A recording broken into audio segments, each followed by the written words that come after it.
Wali Kota Palembang pimpin apel, ingatkan pegawai bekerja maksimal.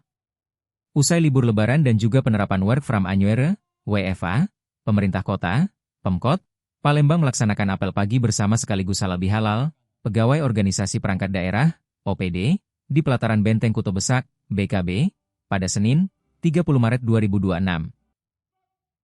Dalam apel yang dipimpin langsung oleh Wali Kota Palembang Ratu Dewa, turut dihadiri oleh Wakil Wali Kota Palembang Prima Salam, Sekda Kota Palembang Aprizal Hashim, serta jajaran Kepala OPD.